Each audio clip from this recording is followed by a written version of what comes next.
Hey everybody, I'm Brent Younger here with the Western Digital Thought Leadership Team, and I'm really excited to talk about a very important question. Do data scientists actually agree about data science? I mean, seriously, do they? I don't know. We're going to find out by asking two of our data experts their thoughts on some of the most commonly searched results on the internet. And so first, I'd like to introduce Janet George, Chief Data Scientist and Officer at Western Digital. Janet, thanks for joining us. Thank you. And I would like to introduce Dr. Kirk Bourne, who is a Principal Data Scientist at Booz Allen Hamilton. Kirk, thanks for joining us. You're welcome, Brent. Glad to be here. Excellent. All right. Can you each give me a little introduction, just in case our viewers don't know about you? I'll start with you, Janet. I'm Janet George, and I'm the Chief Data Scientist. I actually work with a lot of data, so I am actually a data practitioner. And the kind and type of problems I solve with machine learning and AI fall into three categories. One is prediction-related problems. The other one is basically related to correlation and ranking. And then the last one is neural networks. And so we do a lot of image work with neural networks. Excellent. Thanks very much for that intro. Kirk, can you give us a little introduction about yourself? Yes, I'm Kirk Bourne. My friends call me Captain Kirk. I have a background in astrophysics, so that suits. I was actually working for NASA for nearly 20 years on large data systems for the Hubble Space Telescope and other NASA astronomy missions. And after nearly 20 years, I was professor of astrophysics at George Mason University, where I taught data science for 12 years. And now I've been at Booz Allen Hamilton as their principal data scientist for the last 2 years, basically mentoring, executive advising, sort of leading the charge and around data. And I guess if I were to describe myself as not in addition to data scientist, I would say I'm a data lover. That is, I love everything about data. How do you find interesting data? How do you make it accessible in interesting ways? And then how do you do the discovery and the data science part, where we're actually creating sort of new ideas and new knowledge from the data streams that we have all around us. Fantastic. Thanks for those introductions, both of you. Let's get to the search results. I'll start with you, Janet. And this one's about, is data science? So is data science a fad? Well, I hope not. I want data science to be much more real, because it's a deep discipline. And it's bringing together many different aspects of that discipline. So it's not just information retrieval, but it's information extraction, and then it's also discovery of what's in that data. So I'd like to think of data science as disrupting programming. And we've lived in a world where we've programmed for a very, very long time. And now we are moving to a world where we are actually doing a lot of training and learning. And we are learning through continuous reinforcement on very large-scale platforms with very large amounts of data. That's very interesting. Kirk, do you agree, disagree? What do you think? Is data science a fad, or is it here to stay? I totally agree. I hope it's not a fad. Actually, when I think about this question, I think about the internet revolution and the PC revolution and even smartphones, that an awful lot of people came out and said, it's just a fad, this won't last. And of course, that's not true. So I think any new disruptive thing that happens, people just sort of wonder if it's going to continue, if it's just too much hype, is it just popular for the moment and then will go away. But data science won't go away. It can't go away, because now the whole world is digital. We have digital everything. Those digital sensors, whatever they happen to be, are producing data in enormous amounts. And so we can't just go back to not using this information, not tapping into this knowledge which is being fed to us through all of these sensors. So data science is imperative for every part of life, business and health and cybersecurity and everything else we do. It's all about digital signals that are coming to us from our devices. And data science is the tool by which, or the methods by which we do the discovery and value creation from those data. Excellent. Thanks for those responses. Now, I'll start with you for this one, Kirk. Is data science computer science? Are they the same, or are they actually distinct fields? Well, yeah, I believe they're absolutely distinct fields. Computer science is a subset of data science. You might say data science is a subset of computer science. So I'm not going to argue about which supersedes the other, but I do think data science includes computer science, but it also includes sort of traditional science, modeling, simulation. It includes sort of creative hypothesis generation. It includes statistics. So there's a lot of other things besides computer science, even though that is part of it. One could argue that maybe is an autonomous self-driving car computer science, or for that matter, since your car already has computers in it, and cars have had computers for many years already, is your car computer science? And I think we would all say no. It uses computer science. It depends on computer science, but it's not equal to computer science. Absolutely, absolutely. Janet, what are your thoughts on that? You know, I'd like to think of computer science as the foundation of data science. I totally agree that it's inclusive, but it's not all encompassing. And the reason is because when you think of computer science, you think about programming and scale and implementation, which is very critical. But you also have to think about machine learning, and you also have to think about AI, which are all different areas, right? And then there is the aspect of data. There's also the aspect of the business, discovery of what's in that data, and can you actually draw real business insights from once you do the modeling. So it's a bigger field than just computer science. But I think it's essential to have computer science because otherwise you're more academic in your approach of doing modeling. You need to be able to implement these large machine learning systems and AI systems in production so you can actually get value out of it. Absolutely. I totally agree. Thanks for your two thoughts on that. Okay, so Janet, I'll start with you for this next search result, and it's data science as. So data science as a service. Can you talk a little bit about what data science means as a service compared to maybe a actual full-time job?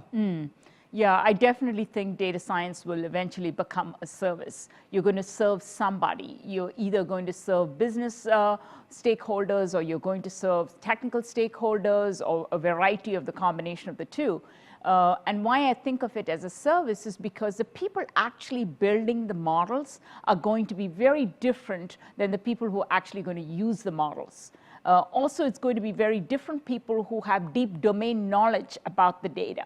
Right? And so when you think about the data scientists, they're the people who are going to get the data, understand the data, have working knowledge of the data. The user does not necessarily need to know the depth of neural networks or how the models exactly build, but they do need to know what the model is producing and if the model is producing something that's accurate or not. And so they have to play a role in, I want to say, calibrating the learning and optimizing the results of that learning by being the user and saying, hey, is this doing it right or wrong? So they have a weighting role, but not necessarily a building role. So I do think that data science will eventually be a service where you serve your users with the different models that they need to do their job.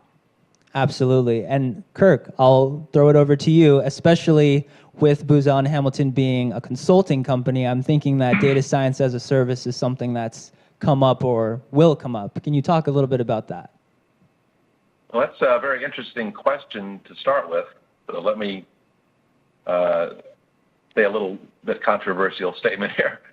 And that is, when I see this data science as a service question come up, I think to myself of software as a service and web services, APIs, ways to sort of tap into that particular type of service by, I actually mean a functional service that you can pay for. And I think that type of data science as a service, I don't think is realistic. I think data science as a service might be realistic if what you're talking about is a model as a service, or a data access as a service, or a prediction from data as a service. So a data scientist will build a model, will have to search for the correct kinds of data, which to build that model and then try different algorithms to build a useful and accurate model, all through the process of the scientific inquiry, scientific hypothesis generation, and model building. So that's not a service. That's what a scientist does. It's not something that you plug an API in. Once that model is built, once that algorithm is trained to give a good answer, whether it's prediction or classification or some kind of output, that an end user, a consumer will use. A consumer will be a business or another analyst or just maybe another service, another algorithm will consume the results of your model. So that API, that data science as a service as an API, will exist. Definitely agree with that.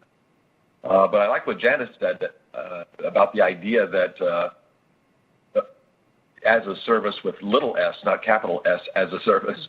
That is, you think about this not as an API question, but as a stakeholder relationship with the scientist, then definitely, yes, the scientist has to serve a community, has to serve a stakeholder, has to provide a business value from all this data and from the modeling they do. So the data scientist is not just in a sandbox having fun with data, which we all love to do, actually, but it's no value to the organization unless you're serving a community, you're serving an end user, you're serving the business.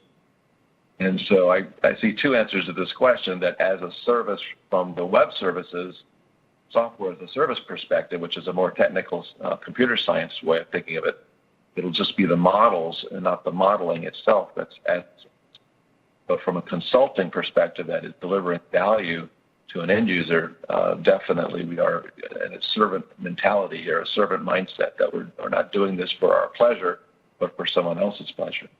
Absolutely. Thanks very much for expanding on that. Now, Kirk, I'll start with you for this one. Data science as art. Do you see any kind of way that, I know that people say mathematics is a very beautiful thing, and there's these amazing graphic designs people have made through mathematics. Do you see data science as any way having art? Well, you asked a yes/no question. The answer is yes. But to expand on that, I would actually love to write a book on this topic, data science as an art, because there are so many dimensions and meaning of the word art. I mean, one of them is just that the perception of beauty, if you will, and maybe it takes a data scientist to see beauty in a really wonderful mathematical model, like people say math is art, and so there's actually something magical and beautiful when you find a predictive algorithm or an algorithm that just delivers fantastic results. For example, we're working on algorithms to improve detection of lung cancer in the medical imaging, and this is going to change people's lives. I mean, it's beautiful. It's like art in itself. But conversely, you can think of art as a creative process, and data science is creative. And every science is creative. That is, you're trying to create new hypotheses, new ways of understanding the world. And so it's an artistic process, if you will. You got to think of new ways of explaining what you see and new ways of presenting it. And that gets to the other aspect of art, which is actually truly creating a visual something for somebody to look at. And so data visualization, information visualization, InfoViz, as people call it. Visualization can be an art when you're trying to communicate something to someone, communicate the meaning of what you did, the meaning of the data, the meaning of the pattern, the meaning of the trend you see there. So there's art in both its expression as well as in its that is the outward thing you deliver to someone, but also the internal feeling we get when we experience what we're doing, plus also in the actual creative process of the scientist. It's all art, and I really think it's a fabulous way of thinking about what we do. Yeah, I can totally see what you're saying. Data science as both an expression and as a function, because like you were mentioning, data visualization is very functional and helps people understand all these patterns and connections. So I'll throw it over to you, Janet. Data science as art. Can you give your insights? Yeah, and I really agree a lot with what is said. I do think that data science has a very creative component to it, unlike standard programming or computer science, if you will. And this creative component comes from when you're dealing with very large scale data, petabyte scale data. You're actually in an exploration mode. You're looking for patterns in that data. You're looking for the story that the data is telling, whatever you're trying to extract out of that data. So there's a tremendous amount of creativeness, artistic criteria that comes into play. And as Kirk mentioned, the visualization part. Now, how do you come out to a normal person who has not seen all this data, try to communicate to them what the results are in a very concise, simple manner, right? And that's a lot of artwork, because visualization is all about displaying and showing out, bringing the best out of what you see in that data. But I think the artistic part is also in the discovery. It's also in the chase of what you look at. I personally think that data has personality. And when I think about the personality of the data, if you think about a circle or a plane or a line or any other geometric shape, that's what data is about. You connect all the points and you'll start to see these shapes. And if you're passionate about data, then you go in that direction in great depth. Janet, I'll start with you on this last one. Data science next.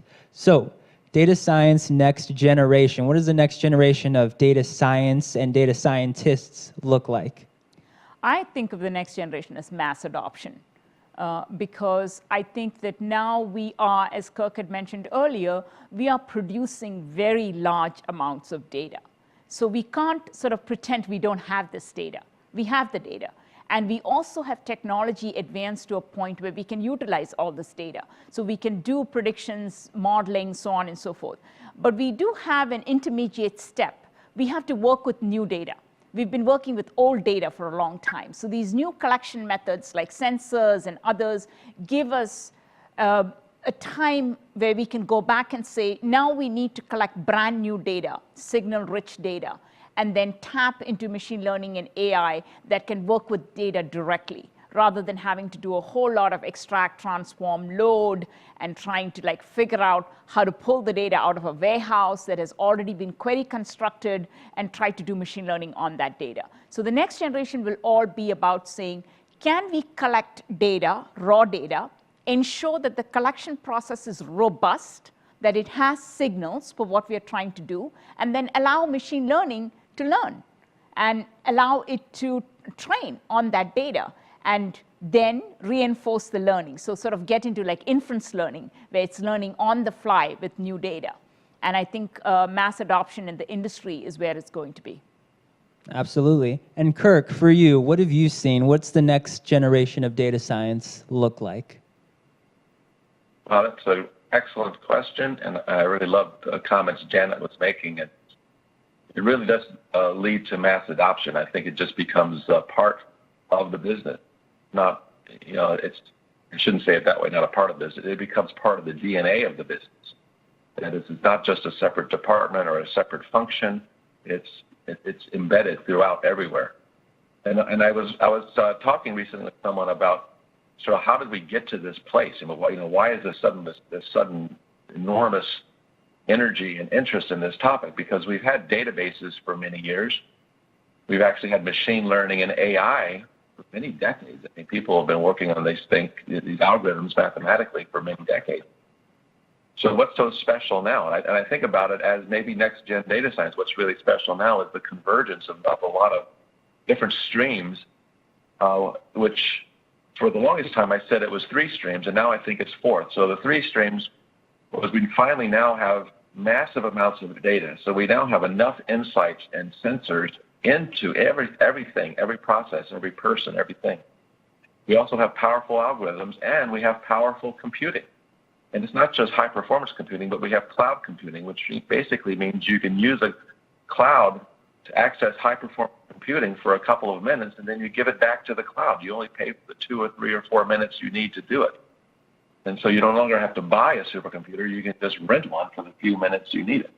So powerful computing, powerful algorithms, and massive amounts of data to give insights into everything is what really sets this period apart. But I think the next generation is now a 4th stream merging with this, and that 4th stream is now business adoption.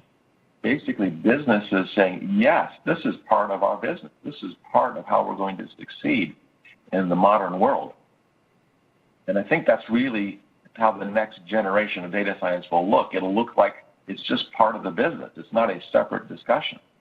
It reminds me of over 100 years ago when electricity was first introduced. One of the primary chief executive officers in businesses was the CEO, the chief electricity officer. And so 100 years ago, people had a chief electricity officer because they were afraid of this new thing. They weren't quite sure what to do with it. It was disrupting the business. They weren't sure if it should be part of the whole business or just on the side. And of course, we can look back 100 years now and say that's kind of silly way of thinking, but people might say the same thing about what we're doing with data right now. We have chief data officers, which is great. It's great to have chief data officers, but sometimes it's really just to manage the fear around this new data. It's disrupting our business. It's a new way of doing business. It's a new power source for our business. Gee, it sounds like the same things they said about electricity 100 years ago. But now it's embedded in the business. And I think next generation data science it'll be so embedded in the business, it's not like a separate discussion anymore. It's just the way we do things. Absolutely. Thanks very much. Yes. So our last query, it's a little bit similar to the one that we had, but I would just ask in a sentence. For you, I'll start with you, Kirk. Data science, next big thing. What do you think is the next biggest thing that's going to happen? Oh my gosh. There are so many next big things. This field is evolving so rapidly.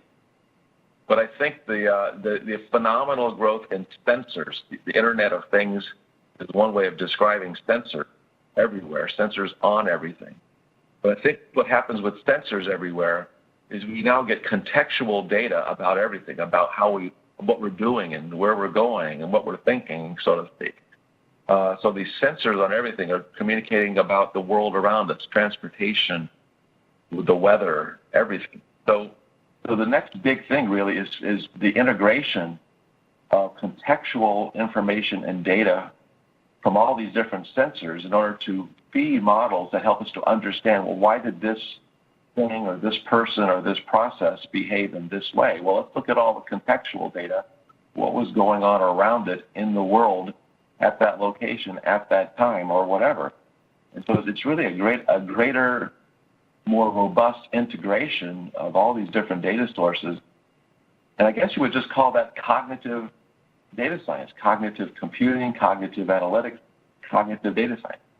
It's sort of what a human being does, right? When you're driving, you take in the big picture and just decide to take actions based upon everything that you see happening in your car and outside your car and in front of you and next to you and all around you, and what's coming and what's predicted for the weather or for the traffic ahead of you and so on and so on. It's being cognitively aware of all these different contextual sources of information to take the best action, to make the best decision. And I think that's what we're moving to, because we're now getting into this stage where we're going to have an explosive number of sensors in the world.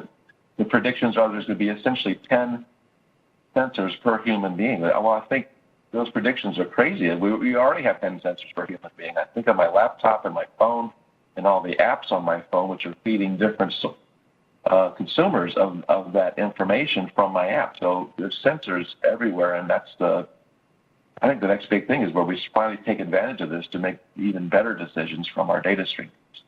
Absolutely. Contextual, Internet of Things, contextual. Maybe we can look forward to that in a future blog post, Kirk.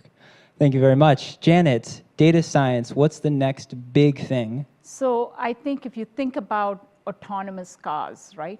We have autonomous cars right now. They're performing very, very well. So why is it not adopted at wide scale? And the first thing that comes to mind is the next big thing is not there. We don't actually have the infrastructure to introduce autonomous cars into our regular driving pattern, you see? So I feel like the next big thing, along with what Kirk said about contextual data, is about major infrastructure changes within big companies. And what I mean by this is not just siloed data and data in different vendor tools, seamless, open, flexible architectures that can tap into the data that comes from, let's say, your sensors that's out in the field collecting fresh data, contextual data, right? So the intersection and integration of platforms, brand new modern platforms that can collect and tap into fresh contextual data, and then machine learning and inference learning on the fly. And I think that companies have long time invested in these infrastructures, so they are ready.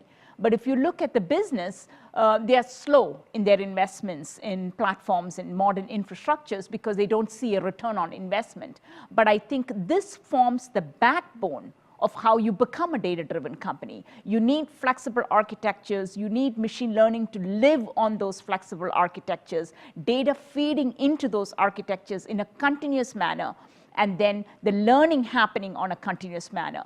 And I also think that one of the explosions we're going to see is this chief data officer, right? Just like Kirk mentioned about, I love what he said about the chief electricity officer, because if you look at where data lived, it was denominated to the lowest common employee in the company, right? Data was like the bottom. And somebody data sat, entry. Entry level, right? Somebody sat in an organization and ETL'd the data, or it was part of an IT organization or part of a vendor tool. And now we are saying, no, data is the live stream of that organization. It's the blood flowing within the infrastructure of that organization. And so it's getting an elevated status. And when it gets an elevated status, it has to move out of these different silos into some central organization and then integrate back into seamlessly the organization. So I think that's a transition step for us. Absolutely. That was pretty mind-blowing. And I very much hope that those predictions come alive. Yes, Kirk? I say that blew my mind. So I love what Janet was saying there about the open platform and the blood flowing through the organization, just like the electricity flowing through the walls of your organization. You don't think about it, but you can't without the lights on, without the power to your computer, any more than you can function without access to the data that informs all of your business decisions. Totally true. Absolutely. Well, I'd love to keep asking you both questions all day, but we are out of time. So I'd like, again, to thank Janet George from Western Digital and Dr. Kirk Bourne from Booz Allen Hamilton for joining us today. Thank you all very much, and we hope to see them both in the future. I'm Brent Younger with the Western Digital Thought Leadership Team. Bye.